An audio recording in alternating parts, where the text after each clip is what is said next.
Good morning student. बघा, तब्येत बरी नसल्या कारणामुळे अशा पद्धतीचे व्हिडिओ हे करण्यात येत आहे. तरी सर्व विद्यार्थ्यांनी हे व्हिडिओ व्यवस्थित बघावे. आपली फर्स्ट सेमिस्टर एक्झाम लवकरच सुरू होणार आहे हे लक्षात घ्या. बघा, आपलं सेकंड चॅप्टर मॅथमॅटिकल मेथड्स हे सुरू आहे. Multiplication of vector. बघा, आता त्याच्यातला जो काही नेक्स्ट टॉपिक आहे हा multiplication of vectors. There are is a 2 types of vector. Is a scalar product, त्यालाच काय म्हटलं जातं असतं, डॉट प्रॉडक्ट. आणि दुसरं आहे वेक्टर प्रॉडक्ट, म्हणजेच काय, क्रॉस प्रॉडक्ट. बघा, आता scalar product plus dot product हा म्हटला जातो. मग आता त्याची डेफिनेशन काय.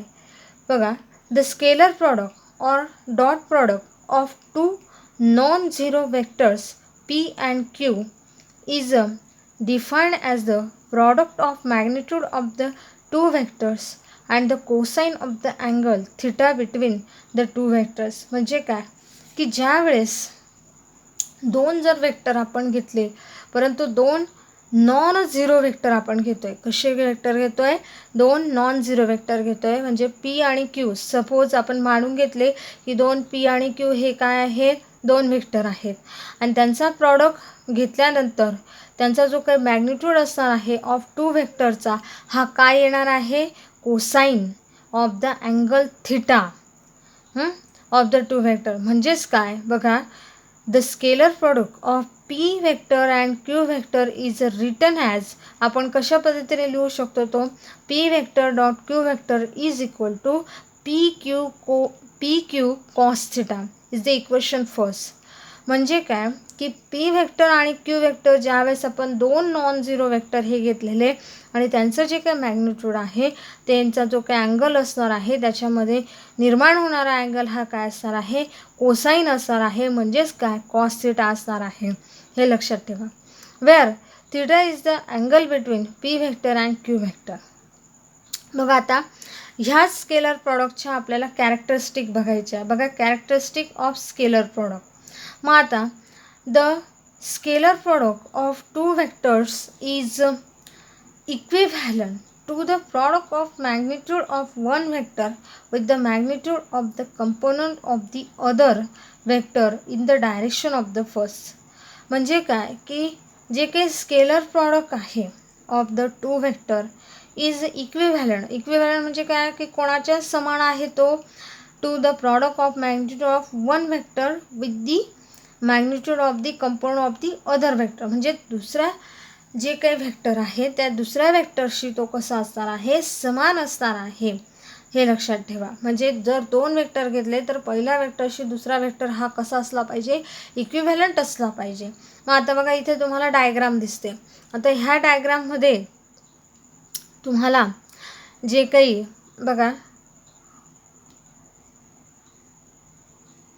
डायग्राममध्ये एक प्रकारे तुम्हाला दोन असे वेक्टर दिसत आहे, ओ पासून क्यू आणि ओ पासून पी, आणि तिथे अँगल हा थिटा तयार झालेला आहे.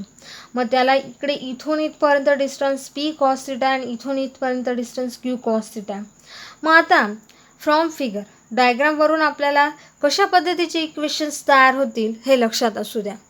द डायग्राममध्ये P vector dot Q vector is equal to P Q cos theta. आपण बघा वरती याची डेफिनेशन बघितली. त्या डेफिनेशनमध्ये काय बघितलेले की दोन जे काही कॉस थिटा आहे, जे काही दोन वेक्टर आहेत त्या दोन वेक्टरचा जो काही मॅग्निट्यूड असणार आहे तो काय येत असतो, कॉस थिटा येत असतो. आणि म्हणून इथे प्रत्येक वेळेस हा काय असणार आहे, जेव्हा जेव्हा एक प्रकारे स्केलर प्रॉडक्ट शब्द येईल त्यावेळेस त्यांचं जे काही मॅग्निट्यूड जे काही असणार आहे तिथं जो काही अँगल तयार होणार आहे तो कॉस असणार आहे. हे लक्षात राहू द्यायचं. बघा, आता पी क्यू कॉस थिटा. तर पी हा वेगळा केलेला आहे, क्यू हा कॉस थिटा याच्या. मग आता काय केलेलं आहे बघा, लक्षात द्या. पुढे त्यांनी केलेलं आहे की पी जे काही Q cos theta is the component of Q vector in the direction of P vector. Similarly P vector dot Q vector is equal to Q P cos theta.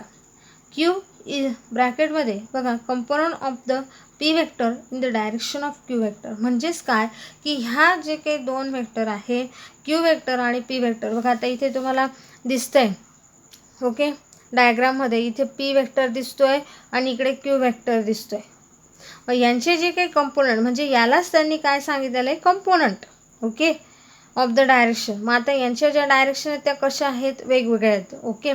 तर इथे जो काही अँगल्स इथे एक थिटा अँगल तयार झाला आणि त्यांनी इथे अजून इथे वेक्टर्स त्यांनी तयार केले आहेत आणि इथे राईट अँगल्स हा तयार झालेला आहे.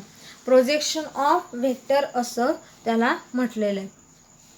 त्याच्यानंतर बघा आता आपण वन बाय वन जी काही एक एक कॅरेक्टरिस्टिक हे बघणार आहे. पहिली कॅरेक्टरिस्टिक आपण बघितली, दुसरी कॅरेक्टरिस्टिक आपल्याला बघायची आहे.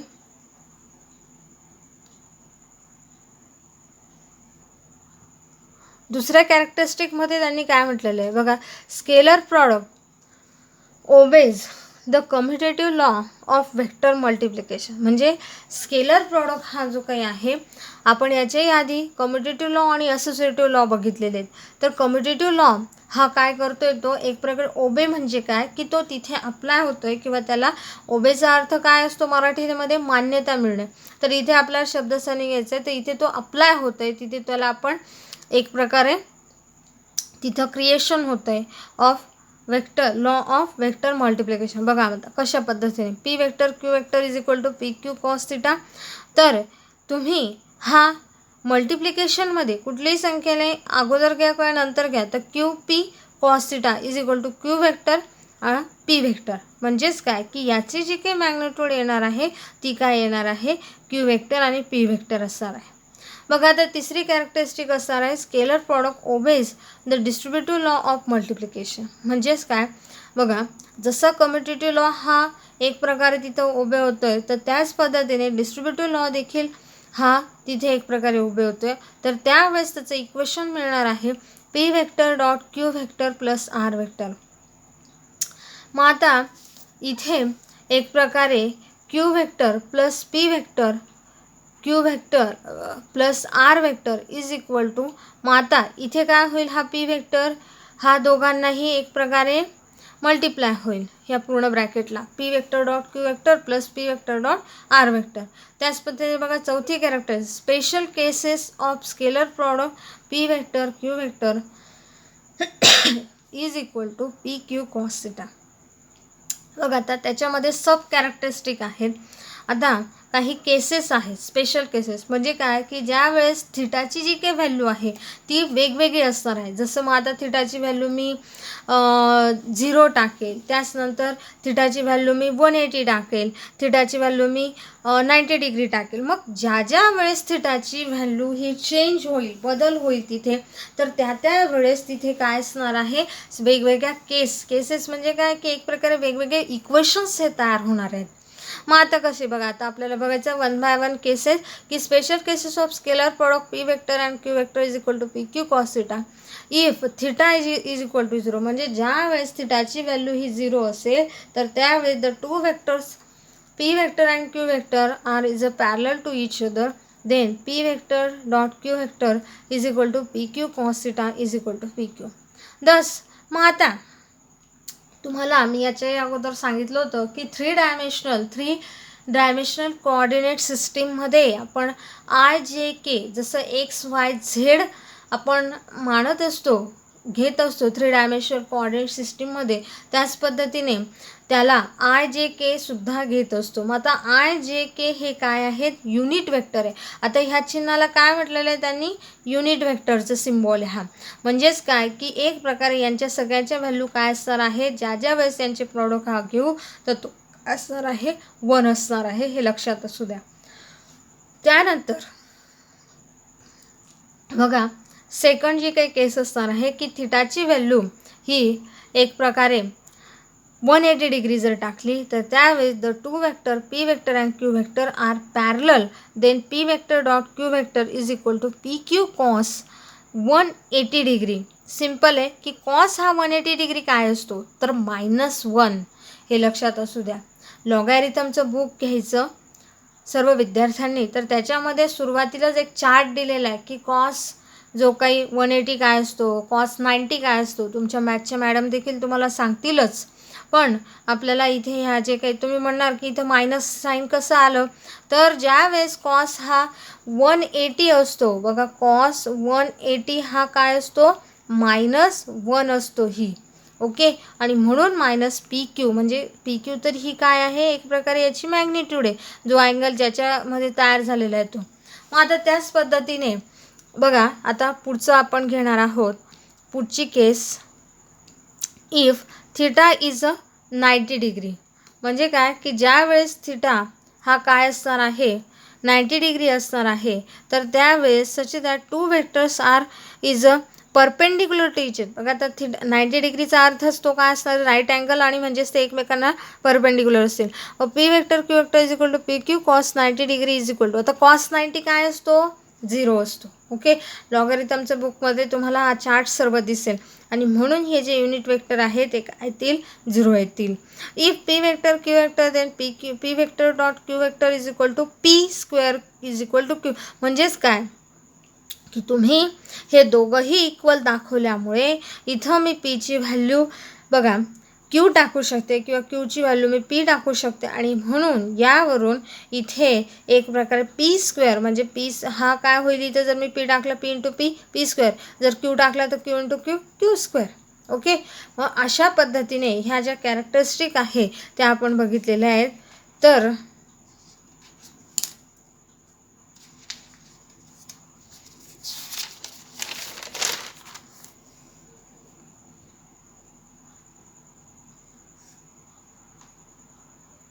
बघा, आता 6वी कॅरेक्टरिस्टिक बघायचं आहे की scalar product of vectors is a express in terms of rectangular components. म्हणजेच काय की हा जो काही आहे हा रेक्टँग्युलर कंपोनंटच्या स्वरूपात पण एक्सप्रेस करू शकतोय.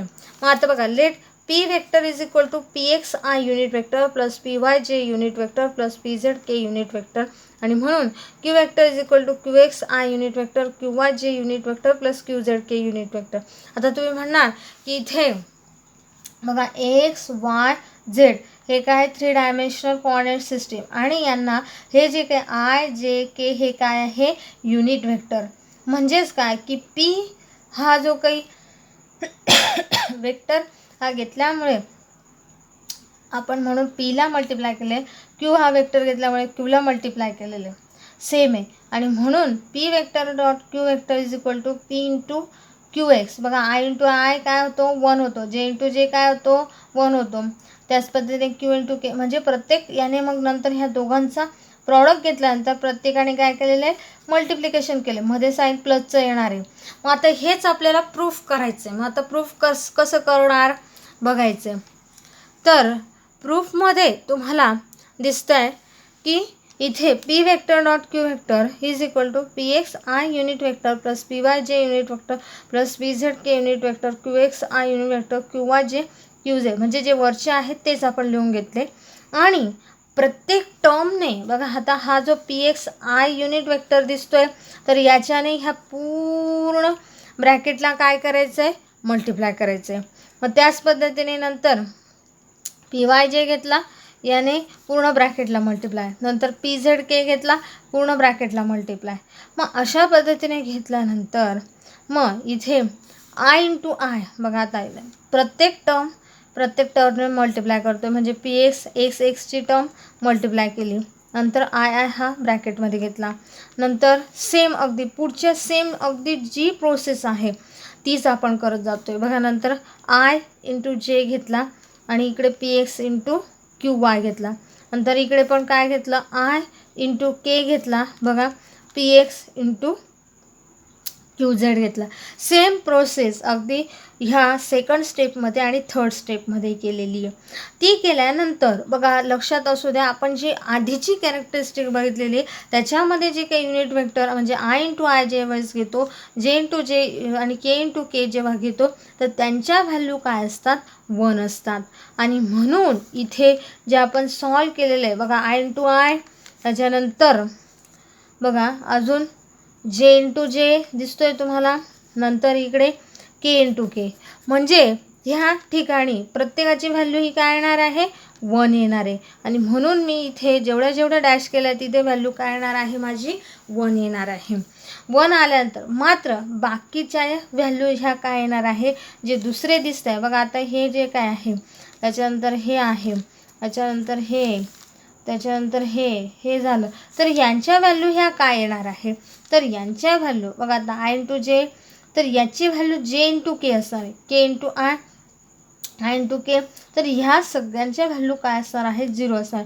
मग आता 0 मल्टिप्लाय बाय कुठलीही टर्म जर केली तर ही काय असणार आहे 0 असणार आहे.